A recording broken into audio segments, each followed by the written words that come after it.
세 번째 세션을 시작하겠습니다.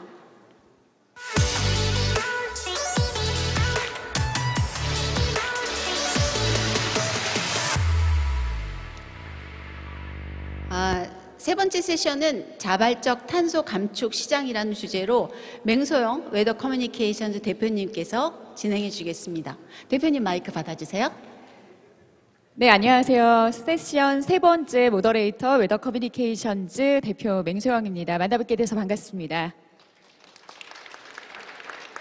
네, 오전 9시 반부터 지금 거의 3시를 가리키고 있는데요. 오랜 시간 동안 함께해 주신 여러분들 진심으로 감사드립니다. 리월드 포럼 2023 탄소 감축 전환 금융 및 기후 성과 인증 세션 세 번째 주제는요. 자발적 탄소 감축 시장이라는 주제로 발표자분들과 패널 분들과 함께 자리를 하고 있습니다. 자, 전환 금융에 필요한 탄소 감축 시장은 크게 규제된 시장, 그리고 자발적 탄소 감축 시장, 크게 두 가지로 나눌 수 있다고도 볼 수 있습니다. 이 기후 위기가 일상이 된 요즘 우리는 위기에 직면해 있습니다. 이렇게 탄소 감축이 절박한 상황에서 전 세계적으로 자발적인 탄소 감축 시장은 어느 정도가 형성이 되어 있을까요? 아직까지도 전 세계적으로 자발적 탄소 감축 시장은 미미한 상황입니다. 이제는 탄소 감축 시장이 정부와 기업의 주도가 아니라 중소기업과 그리고 지자체 그리고 개인이 함께 할 수 있는 자발적인 민간 주도의 탄소 감축 시장 형성이 시급한 상황입니다. 그래서 이 같은 시장이 형성되기 위해서는 탄소 감축에 대한 인증과 그리고 그 기술에 대한 인증이 굉장히 시급한 상황인데요. 자, 그래서 세 번째 세션에서는 이 주제에 대해서 여러분들과 함께 그 해답에 대해서 논의해보는 시간을 가져보도록 하겠습니다.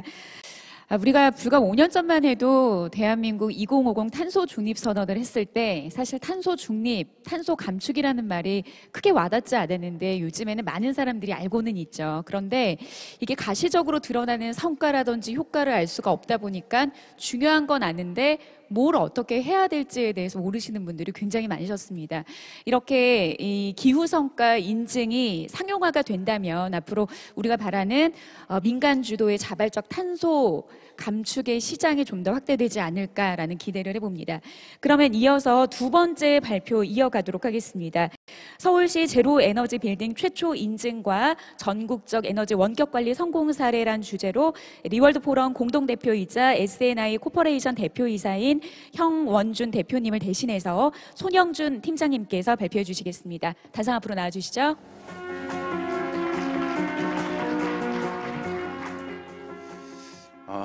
네, 안녕하십니까. 방금 소개받은 손영준입니다. 우선 오늘 요거 발표를 좀 드리기 전에 저희 회사를 조금 소개를 해드려야 될 것 같은데요. 저희 회사는 FM 사업을 하는 회사입니다. 그러니까 잘 모르실 텐데 이 FM 사업은 기업 부동산 자산을 관리를 하는 겁니다. 그래서 기업들이 소유하고 있는 이렇게 건물을 위탁 운영하는 것들을 주로 하고 있고요. 그래서 저희는 이제 공간관리 전문 기업이라고 얘기를 많이 하고 있습니다. 제가 이 내용을 설명을 드리기 전에 이제 저희 회사를 소개를 드린 거는 사실은 저희가 오늘 말씀드리는 것들은 저희가 이게 건물이나 이런 다수의 자산들을 운영을 하면서 고객들이 요구했던 요구사항과 다음에 이제 저희가 지금 보유하고 있는 관리하고 있는 건물이 한 350동의 매장이 한 13,000여 개 정도를 운영을 하고 있는데요. 다수의 자산을 운영을 하는데 어떤 것들이 필요할까에 대한 고민을 했던 것들을 좀 말씀을 드리려고 합니다. 저희는 말씀드렸던 것처럼 건물에 그러니까 자산을 운영하고 건물을 최적 운영하는 게 저희 회사의 업이니까 저희는 항상 미션에 어떻게 하면 건물의 에너지를 최적으로 운영할 수 있을까에 대해서 항상 고민을 하고 있습니다. 그런데 이제 보통은 기축 건물들, 그러니까 보통 대부분의 건물들이 기축 건물이라고 봐야 되겠죠. 이미 지어진 건물들은 대부분 에너지 절감을 고려하게 해서 설계가 적용되어 있지 않은 건물이 대부분입니다. 그리고 약간 그런 자동 제어나 이런 솔루션들을 보유하고 있더라도 사실 건물주들이 투자를 하지 않아서 제대로 활용되어지지 않는 경우도 되게 많고요. 또 대부분 이제 건물주들은 지으시면 이렇게 잘 지어놨으니까 그냥 건물은 잘 돌아갈 거라고 생각을 하십니다. 그리고 되게 많은 자산들을 가지고 있거나 또 요즘에는 또 인건비들이 많이 올라서 건물에 사람이 없는, 그러니까 운영하는 사람이 없는 시간이 굉장히 많습니다. 근데 건물에 사람도 없고 내가 가지고 있는 건물도 되게 많은데 이런 에너지들을 어떻게 운영해야 될까에 대한 고민들을 대부분 하시거든요. 첫 번째 질문에서는 사실은 이게 IoT 기술이라는 게 지금은 굉장히 범용화되어 있습니다. 많은 분들이 다 적용할 수 있고 하는데요. 근데 저희는 이제 그런 기축 건물들이든지 아까 말씀드렸던 대로 거의 자동 제어나 이런 건물을 돌리는 이런 솔루션들이 제대로 되어 있지 않거나 아니면 그냥 설비를 직접 운영하고 운전하고 있는 데들에 대해서는 거기에 맞춰서 실제로 원격으로 운영할 수 있는 것들을 일단 기본적으로 적용을 합니다. 근데 이제 여기에서 조금 이제 건물들을 운영을 해보시거나 이런 분들은 건물에다 자동 제어 시스템 있지 않아? 라고 하시겠지만 자동 제어 시스템 거의 돌고 있지 않고 대부분은 엔지니어들이 건물 앞에 앉아서 운전을 하는 경우들이 굉장히 많습니다. 그래서 이런 시스템들이랑 연관이 없이 직접 설비나 아니면 여러 가지 센서들을 통해서 전기든 가스든 화재든 신재생 에너지 등을 게더링하는 부분에 대한 센싱과 그다음에 여기에 나온 데이터들 기반으로 직접 제어할 수 있는 설비들을 직접 설치를 합니다.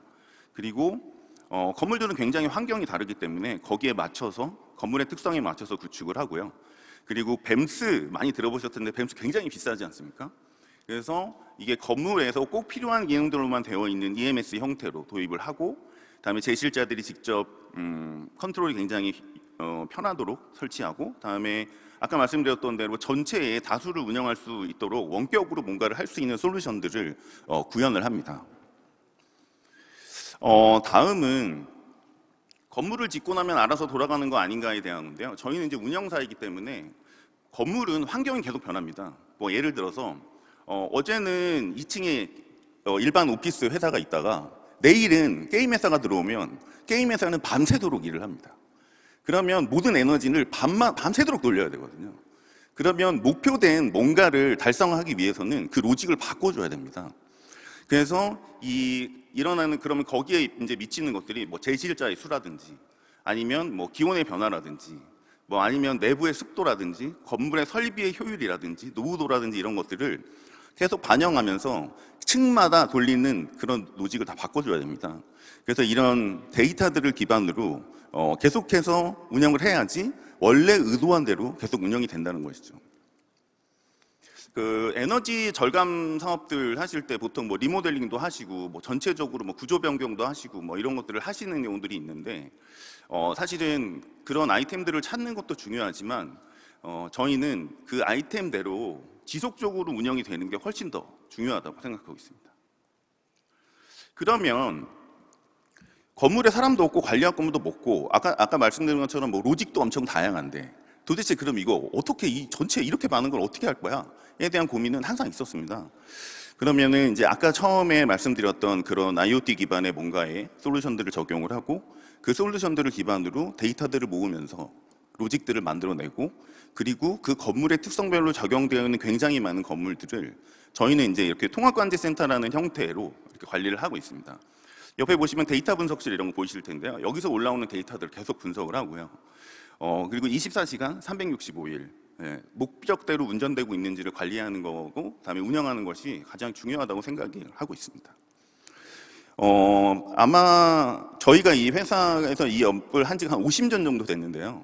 초기에는 건물에 있는 설비 앞에 사람이 한 명씩 앉아 있었습니다. 그래서 직접 운전을 했고 그 다음에는 그 설비실이라는 게 생겼습니다. 그 층에. 그래서 여러 개의 설비를 한 사람이 운전하기 시작했고 그 다음에 건물 전체에 방제실이라는 게 생겼습니다. 그럼 건물 하나를 한 곳에서 컨트롤하기 시작했고요. 이게 기술의 발전에 따라서 이제 굉장히 많은 건물들을 한 곳에서 컨트롤할 수 있게 됐다고 보시면 될 것 같습니다. 그런데 이렇게 할 때 또 항상 이 다수의 자산을 관리하면 트러블들이 많이 생깁니다. 그래서 이런 트러블들을 전국적으로 대응하고 이런 부분들이 굉장히 중요하기 때문에 요 센트럴라이즈를 하기 위해서 이 통합 운영 센터들로 저희가 운영을 하는 것이 굉장히 중요하다고 하고 있습니다. 그래서 앞에 있는 것들은 저희가 중앙에서 관리를 하는 것들이 얼마나 중요하고 운영에 얼마나 많은 역할을 하는지를 말씀을 드렸다면 이 안에 들어가 있는 사례들 중에서 몇 가지를 좀 말씀을 드려보려고 합니다. 요거는 이제 서울시에서 하고 있는 지금 편백 경로당인데요. 요거는 저희가 에너지 절약 협의체에 이제 활동을 하면서 서울시에서 온실가스 총량제를 준비하면서 시범 사업으로 서울시의 노유자 시설에 제로에너지 빌딩을 적용하는 사업들을 이제 하게 되었습니다. 그래서 뭐 제로에너지 빌딩은 뭐 대부분 아시겠지만 에너지 효율 등급이 이제 더블 플러스 이상이어야 되고 자립률이 20% 이상이어야 하며 다음에 자립률을 검증할 수 있는 뭔가의 시스템이 꼭 설치가 돼야지 제로에너지 빌딩 인증을 받을 수 있습니다. 그래서 편백경로당이 1호였고요. 거기에 뭐 여러 가지 뭐 신재생 에너지도 들어가고 뭐 그런 전열 교환기나 뭐 고효율 설비들도 들어가고 뭐 이랬는데요. 여기에 이 편백경로당이 한 50평 됩니다. 네. 근데 여기에 저희 제일 그 나라장터 이런 데서 저렴하게 나와 있는 뱀스가 한 6천만 원 정도 되거든요. 그래서 이렇게는 적용하기는 어렵겠다라고 해서 이런 약간 소규모의 건물에 딱 맞는 맞춤형으로 그다음에 너무 많은 비용이 들지 않는 형태로 저희가 이제 원격 검침형으로 해서 이제 BMS를 이제 적용을 하게 되었습니다. 그래서 요 편백 경로당에 이렇게 적용을 한 거는요. 이제 앞으로 지금 온실가스 총량제에서 이런 의무화들이 되면 이런 소형 건물들의 이제 리모델링이든 이런 것들이 많이 일어나게 될 거고 GEB 인정을 하기 위해서 굉장히 이런 보급형 솔루션들이 꼭 필요하겠다 이렇게 생각을 했습니다. 그리고 이제 공공기관도 아까 같은 중앙관제 형태로 운영이 되어야지 GEB 인증한 건물도 이렇게 리모델링을 한 의도대로 계속 운영이 돼야지 GEB가 되겠죠. 그래서 그런 측면에서 저희가 솔루션들을 한번 구현을 했고요. 그 다음은 이제 건물입니다. 저희가 이제 건물은 보통 뭐 집에 있으시면 에어컨을 쓰시고 하시지만 요 정도 규모 되거나 한 5,000평 정도 넘어가는 규모의 건물들은 중앙냉난방이라는 걸 합니다. 그러면 이제 아침에 여기 회의실 오실 때 8시 반 뭐 이렇게 오셨잖아요. 그럼 이게 8시 반에 여기에 있는 온도를 25도로 맞춰 놓으려고 하면은 새벽에 누군가가 메인 설비를 틉니다. 네. 근데 보통은 이제 8시 반에 오셨는데 덥고 이러면 짜증나시잖아요.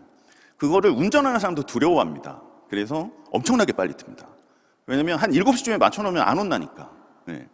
근데 여기서 낭비되는 에너지 엄청납니다. 그러니까 전체 건물에서 쓰는 동력 설비들 에너지 중에 60%는 냉난방 설비로 쓴다고 보면 됩니다. 그래서 저희가 어떤 걸 고민을 했냐? 그러면 아까 말씀드렸던 뭐 건물의 특징, 건물이 이렇게 항아리형도 있고 막 건물에 막 열을 막 밖으로 막 이렇게 막 빠지는 그런 건물들도 있거든요. 아니면 설비의 효율, 뭐 인구 밀집도 등등등, 그다음에 층의 뭐 온도 이런 것들을 가지고 매일매일 몇 시에 기동을 하는 게 적합하냐를 이제 로직을 만든 겁니다. 그래서 예를 들어서 오늘은 7시 25분에 틀면 8시 반에 25도가 될 거야. 내일은 7시 12분에 틀면 될 거야. 이런 데이터들을 이제 만드는 로직들을 만들었고요. 그거를 저희는 이제 최적 기동 로직이라고 했고, 근데 이거를 처음에는 운전자들한테 그냥 보내줬습니다. 그때 기동을 해라. 라고 했는데, 운전자들은, 자기의 경험을 훨씬 더 믿습니다. 네. 그래서 아까 앞에 말씀드렸던 여러 가지 기술들을 통해서 저희가 건물의 설비들을 원격으로 그 로직에 따라서 데일리로 저스트하게 제어가 되는 것들을 적용을 했고요. 그렇게 했을 때 중소형 빌딩 한 곳 정도, 중소형 빌딩이라면 뭐 5층에서 한 10층 정도 적용을 하면 그 아침에 그 기동 시간 1시간 뭐 30분 이렇게 줄이는 것들로 연간 전기차 한 350대 정도 충전 분량 에너지들이 절약이 됩니다. 다음은 저희가 아까 매장을 말씀을 드렸는데 매장이 한 13,000개 정도 되는 그런 뭐 편의점입니다. 이거는 이제 리테일 매장인데요. 여기에도 각자 에어컨이 있고 간판이 있고 전기요금 뭐 냉장, 냉동고 이런 것들이 있겠죠. 근데 이런 매장들은 계약 전력을 합니다. 네. 근데 이게 계약 전력을 위반을 하면은 계속 그 추가 과징금이 붙습니다. 뭐 한 2, 3회 위반하면 전체 기본료의 뭐 150%, 뭐 5, 6회 위반하면 뭐 200% 뭐 이런 식으로 이제 과징금 붙거든요. 그러면 이제 어느 정도 됐을 때 내가 이거를 승합 이렇게 전체 용량을 늘려야 되냐 뭐 이런 부분들에 대한 것들도 고민도 많이 하고, 그리고 또 여기에서 이제 낭비되는 것들이 많이 있습니다. 뭐 간판이나 이런 부분들도 이제 사람들이 그냥 켜놓고 가거나 그냥 뭐 아무 스케줄 제어 같은 것들도 안 하거나, 그래서 기상청 데이터 연동을 위한 간판도 제어하고요. 다음에 이제 계속 매장별 전력량도 볼 수 있게 하고, 다음에 이제 실시간 전력 데이터 기반으로 초과 발생 요금도 하고, 또 실내 온도 관제를 통해서 냉난방기 온도 제어를 하는데 이게 뭐냐면 피크 관리를 하는 겁니다. 그리고 지역별로도 제어를 할 수 있고 냉난방 효율에 따라서, 그리고 그런 매출도 연동을 합니다. 왜냐하면 보통 똑같은 설비들이 있는데 갑자기 그 편의점에 사람들이 많이 늘어나면 전기 사용량이 늡니다. 예. 그러면 이제 계약 전력을 올려야 되는데 그런 부분들을 판단하기 되게 어렵고요. 그리고 뭐 사실 또 새로운 설비들이 들어올 때마다 굉장히 달라지는 부분들도 있고, 그래서 이런 부분들을 쭉 전체적으로 관리를 해서 연간 한 43,000kW 정도가 절약이 되었습니다. 그래서 끝으로 저희는 요런 거 말고도 이제 여러 가지 다른 타입의 매장들이나 건물들도 보고는 있고, 그다음에 이제 공공기관들과도 얘기를 많이 하고 있습니다. 이 전국 단위 통합 에너지 관리를 통해서 계속해서 늘려나갈 수 있습니다. 그래서 뭐 오피스든 연구소든 뭐 리테일점이든 뭐 편의점, 슈퍼마켓 이런 데들이 이 에너지를 절감하고 절감된 의도대로 운영을 시키는 것만으로도 굉장히 많은 절감들을 해나갈 수 있고요. 이럴 때는 이렇게 전국 단위 인프라가 굉장히 중요하다고 생각하고 있습니다. 빌딩 300개, 매장 3만 개 정도 적용을 하면 연간 88만 그루의 식목효과가 있고 4,800톤의 CO2가 줍니다. 그리고 이렇게 운영센터를 통해서 하는 건 또 중요하다는 건, 이건 지속적으로 이걸 유지할 수 있다는 게 굉장히 중요하다고 생각합니다. 그래서 저희는 앞으로도 이런 형태의 솔루션들을 좀 더 쉽게 보급하고 공공기관이든 민간이든 이런 형태로 운영이 되는 체계들을 계속 추진해 나가려고 합니다. 네, 감사합니다. 자, 세 번째 세션 자발적 탄소 감축 시장 발표에 이어서 이제는 주제별 패널 토론이 이어지도록 하겠습니다. 앞서 발표를 해주신 손영준 팀장님께서는 이만 자리에서 퇴장하실 텐데요. 다시 한번 수고했다는 박수 좀 부탁드리겠습니다. 네, 앞선 두 분의 발표자 김준범 교수님 그리고 문준호 차장님과 함께 패널 토론 함께 해주실 세 분의 패널 분들 소개해 드리도록 하겠습니다. 먼저 황용우 인하대학교 환경공학과 교수님이신데요. 현재 한국 전가정평가회장 그리고 한국환경경영학회 부회장 하고 계십니다. 박수로 맞이해 주시죠. 네, 두 번째 패널 토론자입니다. 재단법인 교육변화센터 사무총장을 역임하고 계신 김소희 사무총장님 함께하고 계십니다. 사무총장님께서는 2050 탄소중립 녹색성장위원회 위원이시고요. 한국신재생에너지학회 부회장님이십니다. 박수로 맞이해 주시죠. 네, 마지막 세 번째 패널 토론자입니다. 국가녹색기술연구소 대외정책협력센터장님이십니다. 송재령 센터장님입니다. 큰 박수 맞이해 주시죠. 네, 센터장님께서는 전 대통령 국가기후환경회의 전문위원이셨고요. 국가과학기술연구회 대외협력팀장님이셨습니다. 네, 시간이 오래 지났는데도 불구하고 많은 분들께서 함께하고 계십니다. 지금 오픈 채팅 통해서도 이번에 저희 세 번째 세션의 발표를 듣고선 질문을 또 남겨주시기도 하셨는데요. 질문 남겨주시면은 가급적 많은 이 발표자들과 함께 공유하는 시간 마련해 보도록 하겠습니다. 자, 먼저 황용우 교수님께 질문을 드려보도록 하겠습니다. 오늘 발표 들으셨는데요. 아무래도 이 분야 쪽에 전문가이시다 보니까 좀 느낌이 어떠셨는지가 궁금한데요. 오늘 발표 어떠셨나요? 예. 특히 이제 인상적이었던 게 민간과 공공에서 추진하고 있는 뭐 탄소 전략 여러 수단 설명하시는 것도 인상적이었습니다만은 민간 시장에서의 앞으로의 이 탄소 감축을 어떻게 인증을 하고 또 그걸 사용하느냐 그 초기 단계에 대한 설명을 해주신 게 굉장히 인상이 깊었습니다. 그래서 제가 제 이제 토론을 시작해도 될까요? 네네. 예. 그래서 이제 제가 지금 말씀드린 대로 오늘 발표를 바탕으로 해서 몇 가지 제 의견을 드리고자 합니다.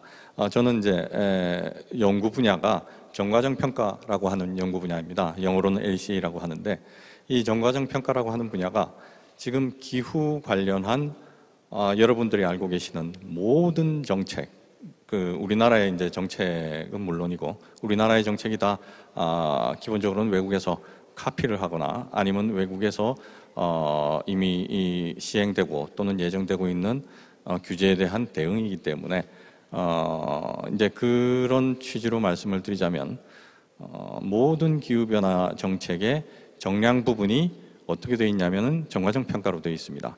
여러분들이 조문을 하나 읽어보실 기회가 없으셔서 그런가 하고 생각하실지 모르겠습니다만 예를 들어서 CBAM 우리가 이제 외국의 철강이라든지 주요 부분 이제 수소를 포함해서 5개 분야 그 이리 왔다 저리 갔다 하다가 분야가 축소가 돼서 시행이 이제 확정이 된 불과 며칠 전이죠. 시행이 확정된 C반만 해도 LCA와 그 안에 내용 조문을 읽어보면 LCA에서 적용하고 있는 풋프린트 방법론을 적용한다 이렇게 되어 있습니다. 그뿐만이 아니라 우리나라에서 수소 전략, 아리백 전략 모든 게 기본이 LCA로 되어 있습니다. 그래서 기후 변화의 정량 정책을 지원하는 그런 연구가 LCA인데 제가 이제 그쪽 연구를 쭉 수십 년간 진행을 했고요. 그래서 오늘 이제 토론을 듣고 여러 가지 뭐 정말 의미 있는 얘기가 나와서 몇 가지 말씀을 드리고자 합니다. 제가 이제 두서없이 적긴 했는데 그 중에서 이제 처음에 이제 김준범 교수님께서 말씀하실 때 규제 시장, 민간 시장에 대해서 말씀하셨어요. 기본적으로 규제 시장은 두 가지가 있습니다. 좀 전에 말씀드린 C밤하고 ETS 탄소거래 시장이 규제 시장이 되고 그 외에 나머지는 대부분은 민간 시장이라고 보시면 됩니다. 그런데 민간 시장답지 않게 상당히 의무적으로 수행을 해야 되는 그런 얘기들이 많습니다. 그러니까 해외 규제라고 하든지 정책에는 그러다 보니 지금 현재는 민간과 규제 시장의 구분이 없습니다. 그리고 국내의 규제와 외국의 규제가 특별 이제 기후 변화 관련한 온실가스 관련해서는 없어졌다고 해도 사실 무방한 지금 시장 상황입니다. 그래서 그럼에도 불구하고 우리나라의 민간 시장은 굉장히 미약합니다. 지금 지금 보시는 것처럼 민간 시장에서 SDX 정도 활동하는 게 최대 활동하는 어떤 단체이자 또 그 액티비티가 되겠습니다. 외국이라고 하는 게 주로 이제 벤치마킹이 되는 게 유럽인데 유럽은 민간 시장을 기본으로 해서 규제가 만들어지는데 우리나라는 그 민간 시장을 기본으로 해서 만든 규제를 가지고 와서 정부 시장에다가 적용을 해요. 그래서 그런 부분에서 우리나라는 민간 시장이 굉장히 미약한 상황에서 지금 SDX에 지금 현재 지금 오늘 포럼을 비롯한 일련의 활동들이 굉장히 의미가 사실 깊은 활동입니다. 그래서 그 중에 오늘 발표하신 내용이 핵심 중에 하나가 민간 시장에서 기업을 대상으로 평가를 했을 때 이 기업의 활동이 그레이드가 첫 번째 어느 정도 그레이드인지 상위 레벨이 높은 쪽에 속하는지 또 낮은 쪽에 속하는지 그런 이제 평가가 이루어지는 게 하나고 또 하나는 두 번째 정량적으로 몇 톤을 감축하는 또는 감축에 기여하는 기업이다 제품이다 이렇게 평가를 했을 때 그것을 어떻게 인정을 받느냐 하는 그 두 가지가 이제 되겠습니다. 그래서 첫 번째 하는 오늘 이제 이어서 시상도 이어지는 걸로 알고 있는데 기업의 레벨 평가 이 방식은 단순히 국내에서 SDX가 적용하겠다 하는 방식이 아니고 이미 국제적으로 산업연관표를 이용해서 탄소, 온실가스, 기후변화 관련한 평가들을 각국에서 선진국들 많이 하고 있습니다. 특히 일본 같은 경우에는 산업연관표를 이용해서 산업별로 업종별로 탄소가 뭐 여러분들 알고 계시는 용어가 되시리라고 생각합니다만 스코프 1, 2, 3 중에 어느 부분에서 많이 발생하고 또 어느 부분 업종은 어떤 부분이 주력으로 노력을 해야 되고 하는 그런 분석들을 일본에서 많이 하고 있고 그리고 회계 기업들 그러니까 딜로이트라든지 그리고 공공기관으로 CDP라든지 그런 쪽에서는 이제 많이 하고 있어요. 우리나라는 단 한 군데도 하고 있지 않습니다. 정부에서도 하고 있지 않고 민간에서도 하고 있지 않습니다. 그걸 이용해서 처음 해보겠다고 아까 제시한 게 산업연관표를 이용해서 뭐 업종별 평균을 내고 그 평균에 대해서 기업들이 지금 위치가 어느 정도인지 평가하는 게 말은 듣기가 쉽지만 사실은 국내에서는 아무도 시도해보지 않은 그런 어떤 평가 방식이다 해서 굉장히 높이 평가가 된 부분입니다. 그러다 보니 최상위 통계 한국은행에서 만든 각국에서 이제 경제부처에서 만듭니다. 우리나라에서는 한국은행에서 만드는 국가 최상위 통계를 이용을 하다 보니 그만큼 신뢰도도 확보를 할 수 있고 그래서 받는 기업들에서 입장도 이게 단순히 SDX에서 평가를 한 게 아니라 우리나라 국가 최상위 통계를 이용해서 만든 자료를 바탕으로 내가 뭔가를 위치를 인정받는구나 하는 그 측면에서 신뢰도 측면에서도 굉장히 높겠다 하는 생각이 듭니다. 단 하나 좀 걱정이라기보다 이 통계를 이용하는 데서 유의하셔야 될 점은 통계가 굉장히 이제 최상위 통계다 보니 매년 또 업데이트되는 게 아닙니다. 그래서 업데이트가 최신 버전으로 이제 나오지 않다 보니 그 부분에서 평가하는 SDX 측면에서 조금 이제 사용하시는데 이제 뭔가 정보 전달에 유의하실 필요가 있을 것 같다 그런 생각이 들고요. 그리고 이제 유사제도로 우리나라에 환경부에서 운영하는 저탄소 제품이라는 게 있습니다. 그렇지만 저탄소 제품이라는 것은 물론 이제 LCA 기반으로 일일이 원료 제조 전 단계와 제조 후 단계 사용 단계를 포함해서 온실가스 배출량을 파악해서 이제 저탄소 제품인지를 인증하는 그런 제도가 있습니다만은 지금 오늘 제시한 그런 우리나라 평균에 비해서 어느 정도다 이런 식의 접근을 하고 있지 않습니다. 그런 접근을 하기 위해서 환경부에서 극히 최근에 이 산업연관표를 이용한 방식으로 환경부 정책을 적용을 할 필요가 있겠다 하는 게 극히 이제 환경부의 기후변화 탄소 정책 실장이죠. 금한석 실장께서 참석하신 회의에서 나온 바가 있으니 이제 우리나라에서도 이제 좀 이용이 될 걸로 생각이 됩니다. 그래서 다시 이제 전체적으로 좀 마무리를 드리면 민간 시장이 해외에 비해서 너무 미약한 우리나라에서 지금 이런 시도라는 것은 신뢰도 측면에서도 그렇고 그리고 어떤 도약이라는 측면에서도 그렇고 굉장히 중요한 첫 발자국이 아닌가 그렇게 생각이 됩니다. 일단 제 의견 이걸로 마치겠습니다. 네, 교수님 답변 감사합니다.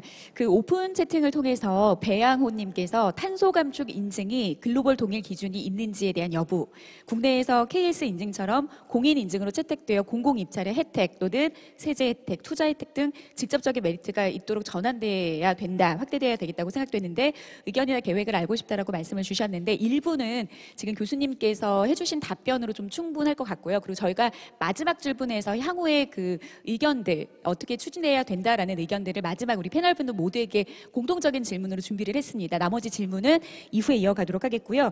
좀 이어서 이번에는 김준범 교수님께 관련된 질문 드리도록 하겠습니다. 시간 관계상 좀 간단하게 답변해 주시면 감사하겠습니다. 강윤지님께서 중소기업의 경우 탄소 감축 관련 인검증이 필요하시다고 했는데 기존 인검증 이를테면 품질재단, 표준협회 등에서 하는 검증 대비 어떤 점이 다르게 적용되는지 차별화되는지 알고 싶습니다. 그리고 에너지 연료 중심으로 성과 인증이 되어 있는데 비즈니스 모델이나 기후테크 위주로 하는 방법도 있는지요라고 질문 주셨네요.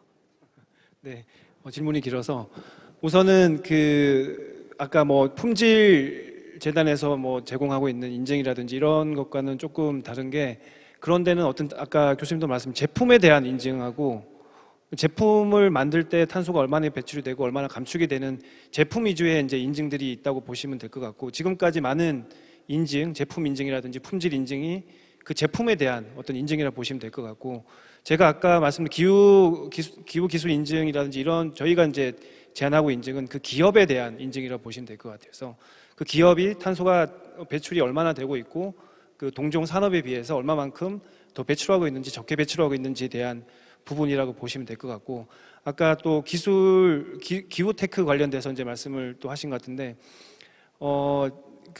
탄소 감축 인증이 여러 가지 분야가 있을 것 같은데 아까 발표 때도 말씀드렸는데 이제 큰 양을 그러니까 몇만 톤 되는 어떤 그러한 것들을 이제 인증을 받기 위해서는 여러 가지 이제 방법론도 등록을 해야 되고 진짜 수천만 원을 들여서 이제 그렇게 진행을 해야 되는데 그렇게 많은 톤의 어떤 CO2 배출량은 그렇게 가면 되는데 이렇게 1톤이라든지 몇백 킬로그램에 대한 탄소 배출에 대한 부분들은 그 몇천만 원을 들여서 그렇게 하기가 어렵죠. 그래서 저희들이 그런 작은 조각의 어떤 탄소수를 모아서 좀 진행을 하고 있다는 걸 보시면 될 것 같고 그래서 그런 탄소 감축에 대한 이제 크레딧을 누가 가져가느냐에 대한 부분인데 기후 테크를 갖고 있는 기술 중소기업들은 어떻게 보면 그게 적용이 됐을 때 얼마만큼의 탄소가 감축이 되는 그러한 어떤 포텐셜을 어떻게 비즈니스에 활용할 수 있다라고 이제 보시면 될 것 같고 그 감축되는 탄소 크레딧은 아까 그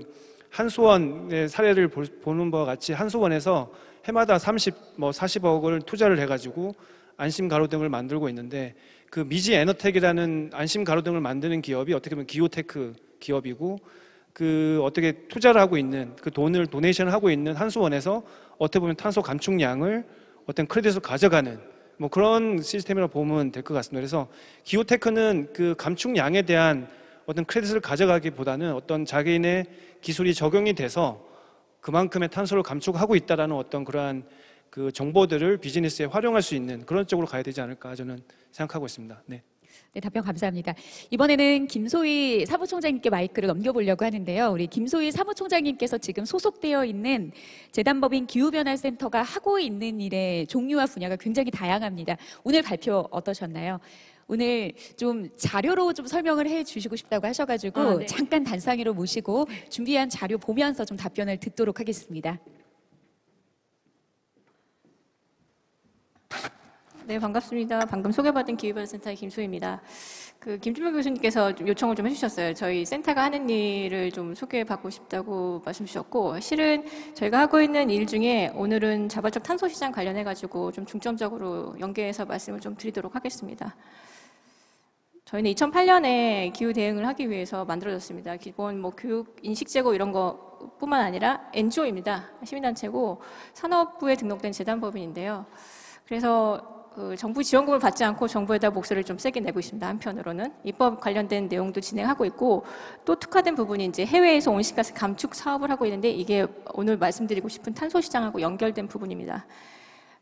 저희 이제 비상근으로 저희를 이끌어 주셨던 어르신들을 이제 여기 보시는 것처럼 저희는 과학기술 베이스로 경제적 인센티브를 만들어서 기후에 대응하겠다는 게 저희 재단의 목표입니다. 교도정서상에 있는 그 탄소 시장 중에 CDM 사업은 여러분 너무 잘 아시겠지만, 그 CDM 사업을 실제로 운영을 했습니다. 기업들 18개 기관들과 함께 그 개도국에서 CDM 사업을 발굴해서 이 탄소 시장이 어떻게 돌아가고 있는지 직접 기업들하고 그 경험치를 쌓고 있고요. 그거를 이제 아까 김준명 교수님께서 말씀 주셨던, 이건 몇십만 톤씩 나오는 사업입니다. 네, 이거는 궁극적으로 국내에서 이제 규제 시장이라고 하고 있는 배추권 거래 시장에서 이제 기업들이 활용하기 위해서, 그 사업의 일부를 도와주기 위해서 저희가 그 전체 코디네이터, 저희가 개도국이랑 협약을 맺어서 그 국내 기업의 투자를 유치해서 거기서 이제 최종으로 유엔을 통해서 크레딧을 발급받을 수 있기까지 이 전 과정을 저희가 다 서포트하는 그런 역할을 하고 있고요. 그리고 캄보디아에서 하고 있는 이 사업은 그 자발적 탄소 시장, 그 글로벌에서 탑5라고 하는 골드 스탠다드, 베라, 플랜 비보, 아메리칸 카본 리지스트드, 그 탑5 중에서 그 골드 스탠다드에 등록이 된 이 사업을 저희가 한번 트라이를 해봤습니다. 골드 스탠다드의 그 방법을 인증받고 크레딧이 나올까지 어느 정도의 시간이 걸리고, 얘네들은 어떤 방법론을 쓰고 어떻게 인증하고 있는가, 보통 2년이 걸립니다. 그 앞단에 그 CDM 사업을 할 때도 인증하고 등록하고 그것을 모니터링하고 베리피케이션 하는 과정이 보통 3년은 걸립니다. 자발적 시장이라고 해서 간단하지는 금방 끝나진 않아요. 저희가 이런 식으로 했던 거는 실제로 앞서 황 교수님께서도 말씀 주셨지만, 국내 자발적 시장에 대한 개념이 너무 없고 실제로 시장이 하나도 없습니다. 국내에서는 여러분 아시는 것처럼 이 탄소 시장 중에 규제 시장은 두 가지가 있죠. 배추권 거래제하고 탄소세라고 하는 규제 시장이 두 개 있는데, 한국 정부는 배추권 거래제라는 규제 시장을 택해서 그걸 운영하고 있고, 그 규제 시장에 대한 정도만 조금 운영이 되고 있는데, 실제로 배추권 거래는 거의 규제죠. 탄소 시장이 아니라 그런 정도의 좀 온실가스 감축을 유도하지 못하는 그런 부분이 있는데, 2015년에 파리 협약이 되고, 파리 협약 6조가 시장 메커니즘입니다. 그 시장 메커니즘의 룰북이 2021년 글래스고에서 확정이 되고, 그 글래스고에서 룰북이 확정되는 순간 이 자발적 탄소 시장의 가치가 한 10배 이상은 뛰었습니다. 그래서 여러분 그 자발적 탄소 시장에 관한 뭐 맥킨지 보고서라든지 글로벌 보고서를 보시면 20년까지는 그래프가 이렇게 평평하게 유지되다가 21년, 22년부터 급격하게 상승을 합니다. 결과적으로 파리 협약이 얘기하고 있는 1.5도를 달성하기 위해서는 온실가스 감축이 이루어질 수밖에 없는데, 이 감축을 하려면 민간의 투자는 없이는 안 된다. 그러면 시장을 만들어줘야 된다.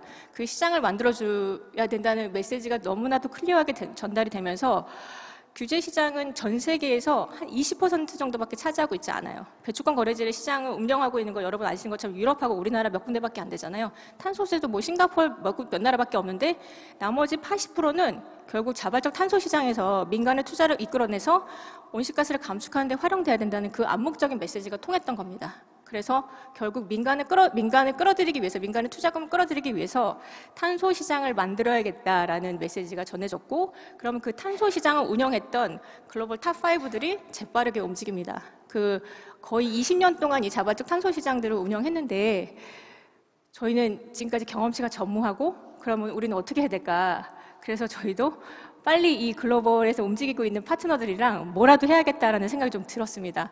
그래서 일단 저희 자체적으로 이 글로벌에서 움직이고 있는 자발적 탄소 시장들을 소개하기 위해서 아우라라는 플랫폼을 좀 만들었고요. 그거는 국내 이제 ESG 대응뿐만 아니라 이 전과정 프로세스들을 기업한테 빨리 전달하고 싶은 마음이 좀 있었습니다. 그래서 두 번째로 뭘 했냐면, 일단 이 글로벌에서 뭐 움직이고 있는 탑5들한테 뭔가라도 이제 거인의 어깨에 타서 좀 활용해보고 싶은 생각이 좀 있어서 골드 스탠다드랑 무조건 파트너십을 맺었습니다. 그리고 걔네들이 어떻게 그 인증하고 절차하고 해주는지 그 과정들을 지금 중소기업이 하고 있는 그 기술을 가지고 얘네랑 지금 검인증하는 절차를 시작했고요. 그래서 지난 3월에는 이 사람들을 불러다가 자발적 탄소 시장 활성화에 대한 세미나를 했는데, 그때 금융하고 기업에서 한 200분 이상이 참여를 하셔서 정말 많은 관심을 보여주셨습니다. 근데 이런 관심과 상관없이 이제 정부는 아직 이 탄소 시장에 대해서 굉장히 미미한 관심이 있어서 조금 많이 아쉬운 상태고요. 그리고 저희가 또 하나 중점하고 있는 부분은, 앞단은 온실가스를 많이 배출하는 제조업 기반의, 우리는 제조업 기반의 산업이 많죠. 그런 산업들을 지원하기 위해서 만든 거라면, 저희가 또 그 기후 중립 민간 인증 제도를 미국에 있는 클라이밋 뉴트럴하고 또 협약을 맺었습니다. 이거는 얘네가 어떤 식으로 인증하고 있는지 이것도 또 거인의 어깨에 타서 좀 배워보려고 했는데, 이 기관은 미국에 있습니다. 미국에 있는 비영리 기관이고, 이거는 소비재 제품을 대상으로 ACA 평가를 바탕으로 해서 거기에 상세까지 붙여서 그 브랜드의 탄소 중립을 기후 인증을 해주는 제도입니다.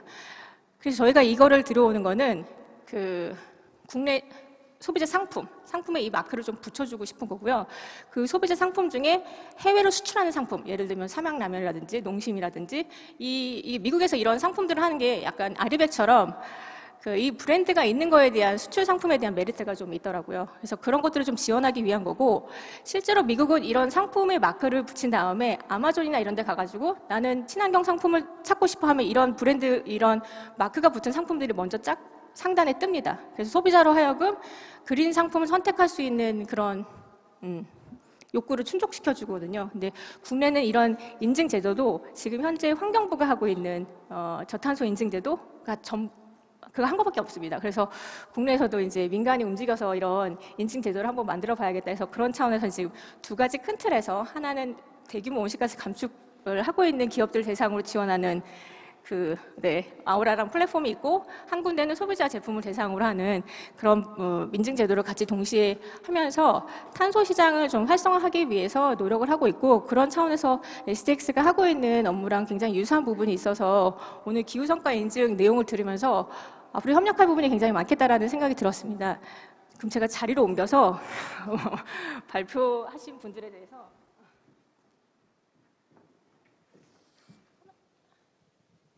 코멘트를 좀 드리고 싶은 부분이 있습니다. 네. 앞서 세 분이 발표하신 내용이랑 저희가 하고 있는 자발적 탄소 시장 인증이랑 좀 연결시켜 보고 싶은 부분이, 제가 이제 이거 토론하기 전에 김종훈 교수님께 말씀을 드렸더니 우린 진짜 1톤, 0.5톤 뭐 이런 거야 이렇게 말씀을 주시는데, 그럼에도 불구하고 지금 아까 말씀드렸다시피 저희 배출권 거래제에 해당되는 650개 정도가 국내 온실가스 감축 배출의 70%를 차지하지만, 나머지 30%에 해당되는 거는 중소기업입니다. 이 중소기업을 이끌어가는 게 지금 목표관리제지만, 그 목표관리제가 유명무실합니다. 결국 그 말씀 주셨던 기후성과 인증이라는 것들이 중소기업의 ESG를 견인하는 데 저는 굉장히 중요한 역할을 할 수 있다고 생각이 들거든요. 그래서 기업, 한국 ESG 기준원이라든지 이런데 기후성과 인증 같은 그런 지표들이 좀 포함이 된다면 중소기업의 ESG를 이끄는 데 좀 굉장히 도움이 될 것 같고요. 그리고 만약에 그런 절차들이 실제로 좀 어렵습니다. 네. 그런 절차들이 어렵다 하면 지금 정부의 국책은행, 기업은행들이 이제 녹색 금융을 중소기업에 주려고 합니다. 근데 그 녹색금융을 주는 조건 중에 하나가 중소기업이 스스로 목표를 정해가지고 내가 이만큼 줄이겠어 하는 목표를 줄이고 정말로 줄였는지 그 성과를 평가해서 그걸 바탕으로 녹색금융 대출을 하는 프로그램이 있는데요. 그 기업들은 돈을 주고 싶어 합니다. 근데 중소기업은 내가 얼마를 줄였는지 인증받으려면 돈이 필요하잖아요. 그 인증받는데 필요한 비용이 없어서 그걸 못하고 있습니다. 그래서 그 기후성과 인증이 중소기업에 특화되게끔 내가 줄인 부분에 대해서 인정을 받을 수 있게끔 그게 연계가 된다면 지금 있는 프로그램이라고 연결시켜서 녹색 금융을 대출을 받을 수 있게끔 하는 중소기업으로 하게끔 인센티브의 제도로 활용이 가능하다고 저는 그렇게 생각이 들고요. 그리고 수자원공사의 이 AI를 활용한 내용 너무 인상적이었습니다. 네, 그래서 제가 또 토론하기 전에 한번 여쭤봤어요. 이거 12만 5천 톤 나올 것 같은데 이거 왜 크레딧 인증을 받아서 안 파시냐.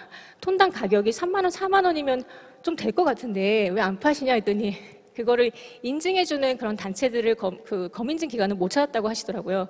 실제로 저희가 이 탄소 시장에 대한 경험치가 너무 없어서 검인증 기관에 대한 역량도 좀 부족하고 검인증 기관도 좀 약합니다. 그래서 저희가 이 해외에서 온실가스 감축 사업을 할 때 검인증 기관 다 해외 기관을 썼어요. 그래서 국내에서도 이 검인증 기관을 좀 육성해야 되는 것도 있지만 실제로 AI를 기반으로 해서 딱 정량화된 것들을 검인증해서 이거를 국내에 있는 자발적 탄소 시장을 통해서 한번 거래가 된다면 저는 이 모델을 기반으로 해외 글로벌에 있는 글로벌 또 나가셔서 똑같은 사업을 하실 거 아니에요.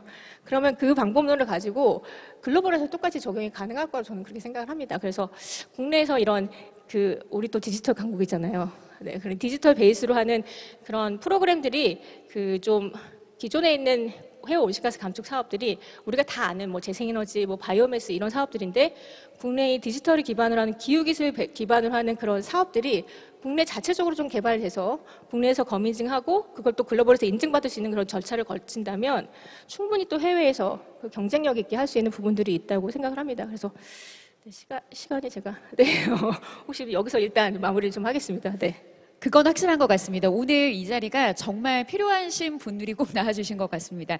일단 뭐 기후, 환경, 지속가능 발전, 탄소 중립, 탄소 감축 등등등 이런 게 화두가 된 이후부터 국가기관, 산하기관뿐만이 아니라 각종 단체들 그리고 요즘에는 이 시민들이 모여서 조합 형태의 어떤 시민단체까지 만들어지고 있는 상황인데요. 아무래도 협력이 중요한 지금 시점이 아닐까 싶습니다.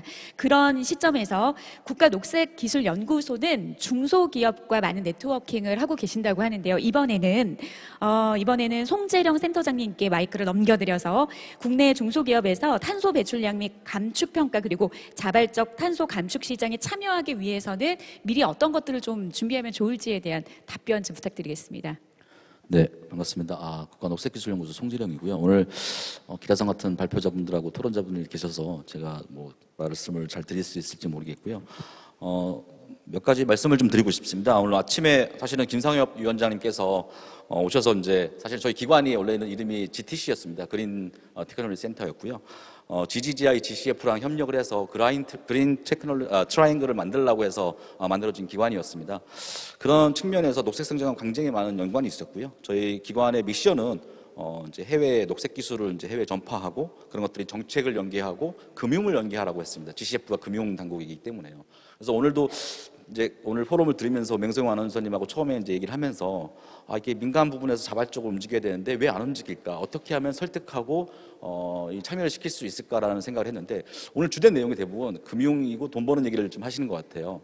근데 저는 사실 자발적인 것에 좀 터미널로지를 포커스를 맞춰야 되지 않나라는 생각을 해요. 왜냐하면 자꾸 모든 지금 환경 규제들이 이런 것들이 돈하고 경제적인 부분에서 연결이 되어 있다고 생각을 해요. 돈이 필요하지 않다는 얘기가 아니라 결국에는 파티시페이션보다는 엔게이지먼트를 높일 수 있게끔 SDG도 기후 행동이거든요. 그래서 시민 참여가 어떻게 이끌어낼 것이냐에 대한 논의가 좀 부족하지 않나. 그 시민 참여가 결국에는 이익과 수익이 되고 비즈니스 모델로 돼야 되는데 그래서 오늘 논의가 민간 그다음에 자발적인 논의도 함께 이루어졌으면 좋겠다라는 생각이 들었어요. 그러니까 물론 여러 가지 사업 모델이라든지 솔루션 좋지만 그것들이 기본이 되고 그런 것들이 철학과 가치 체계 안에서 우리가 환류 체계가 만들어야 되지 않을까라는 첫 번째 제안을 좀 드리고요. 그래서 이제 오늘 SDGs에서 이런 포럼을 자발적 탄소 시장과 기술 금융에 대해서 많은 말씀을 주셔서 저도 공부를 많이 했고요. 그리고 외부에 설치된 기업 부스 그리고 오늘 금요일 발표된 뭐 건물 뭐 에너지 활용이라든지 수자원 공사라든지 이런 솔루션들이 결국에는 해외로 진출 가능한 저는 기술이라고 생각해요. 아까 나가서도 저 기술을 많이 봤는데요. 저는 중소기업들이 지금 현재 아까 황 교수님이라든지 김소희 특사님께서 말씀 주셨는데 자발적 감축 시장이 사실 어렵고 제도화되지 않았다는 부분. 그렇다고 해서 기업들이 그걸 선도적으로 가기에는 쉽지 않다는 거죠. 왜냐하면 제도적 틀이 없기 때문에. 그러니까 결국에는 메이저 리그가 있어야 리그에서 활동을 하는데 그 리그가 없기 때문에 오늘은 그런 부분도 우리가 제안하고 플랫폼을 만드는 SDS 재단에서 이런 포럼이 돼야 된다는 게 첫 번째 제안이고요. 제가 이제 세 가지 정도 코멘트를 좀 드리고 싶습니다. 첫 번째는 저희 기관이 기후기술 촉진법에 의해서 국가 기후기술 협력 전담센터가 됐습니다. 그래서 국내에 해외라든지 국내에 협력했을 때 법률상 전담센터이기 때문에 저희 활용했으면 좋겠고요. 저희 기본적으로 CTCN이 있습니다. UNFCC에. 그쪽에 한 20만 달러짜리 과제가 TA 사업이 전 세계적으로 뜨고 있는데요. 저희 기관을 활용해서 같이 기술 연계를 통해서 결국에는 기술적인 어떤 FS 사업을 통해서 사업화가 돼야만이 시장과 금융을 연계할 수 있기 때문에 그런 부분을 좀 활용해 주십사라는 말씀을 좀 드리고 있습니다. 첫 번째는 지금 과기부에서 사실 수천억 원을 들여서 기후기술 R&D 투자를 하고 있습니다.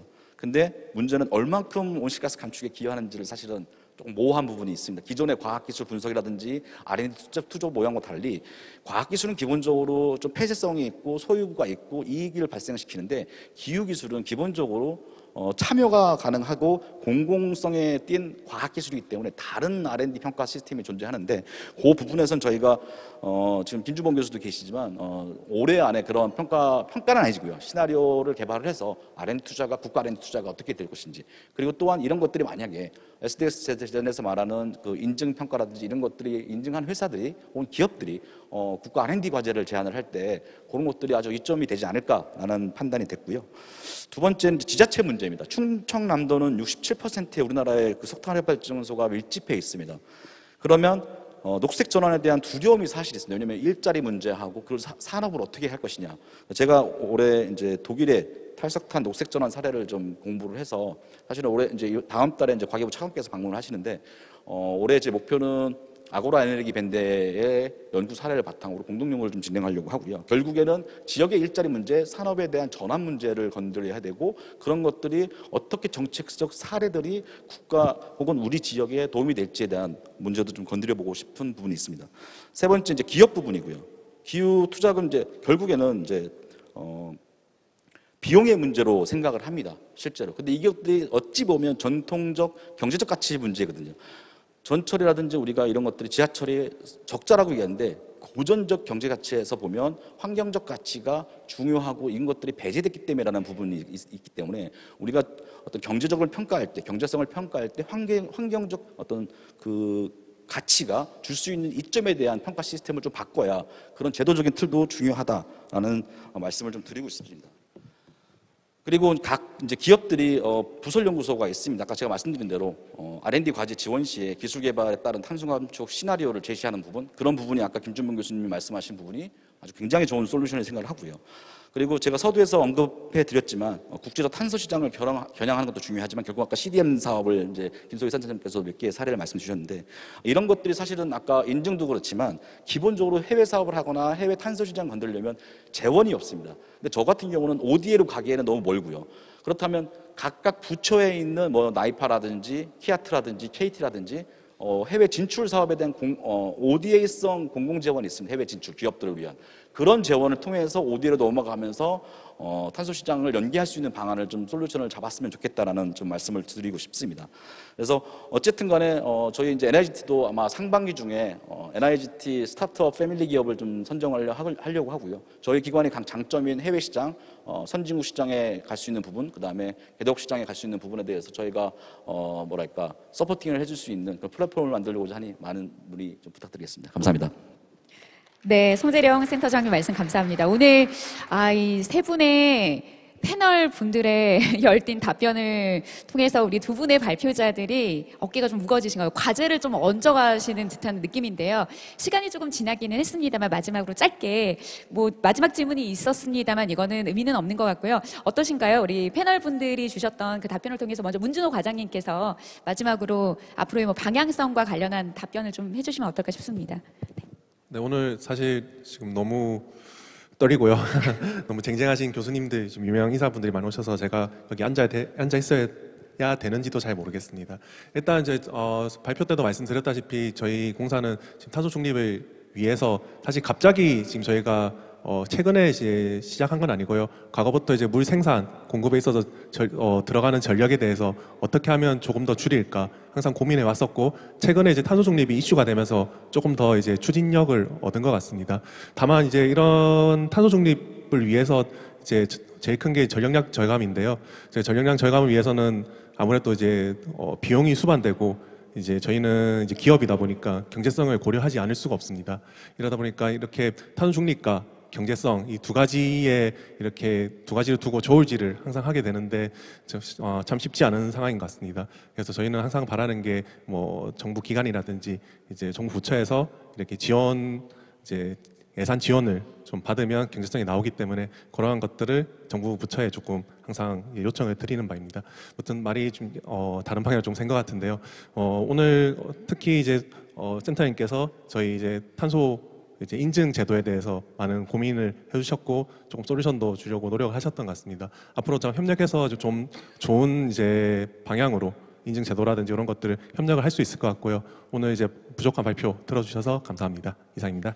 네, 고맙습니다. 우리 김준범 교수님도 한 말씀 부탁드릴게요. 네, 오늘 좋은 말씀 너무 많이 해주셔가지고 앞으로 이제 어떻게 저희들 진행할 때 많은 참고로 활용을 많이 할 수 있을 것 같고, 몇 가지 조금 코멘트 드리면, 이제 김소희 사무총장님 말씀드린 포인트가 있는데, 그 인증을 받으려면 2년, 3년 걸리고 몇 천만 원을 들여서 이제 인증을 받아야 되는 그러한 문제가 있는데, 저희는 그러니까 그것도 상당히 중요한 포인트인데, 진짜 뭐 1톤, 뭐 몇백 톤에 대한 인증을 받으려고 2, 3년을 기다리고 뭐 몇 천만 원을 투자할 바에 저희들은 좀 쉽게 뭐 그 평가를 하고 조금 정확하게 평가를 하고 인증을 하는 좀 쉽게 가는 쪽으로 좀 생각을 하고 있고, 어떻게 보면 메이저 리그가 있고 마이너 리그가 있다고 생각하는데, 저희는 이제 마이너 리그에서 그러한 조각의 어떤 탄소들을 저희들이 다 모아서 뭐 몇십만 톤, 몇백만 톤이 됐을 때 그거를 저희들이 이제 그 어떤 그 프로그램을 만들어서 크레딧을 받아서 그 100톤을 뭐 1톤을 감축한 기업이라든지 그런 쪽으로 저희들이 나눠줄 수 있는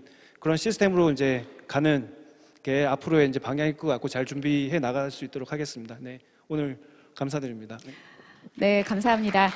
오늘 확실한 건 자발적 탄소 감축 시장은 미미하고요. 민간은 움직이지 않고, 어떻게 보면 이 말은 즉 여러분들을 오늘 움직이기 위해서 이 자리에 오셨고요. 앞으로 여러분들을 비롯해서 기회의 시간이 열려져 않았나라는 생각을 해보면서 오늘 세 번째 세션 발표와 패널 토론 마치도록 하겠습니다. 오늘 함께해 주신 김준범 교수님, 문준호 차장님, 황영호 교수님, 김소희 사무처장님, 송재령 센터장님께 다시 한번 큰 박수 부탁드립니다. 네, 감사합니다. 애쓰셨습니다. 감사합니다. 고맙습니다.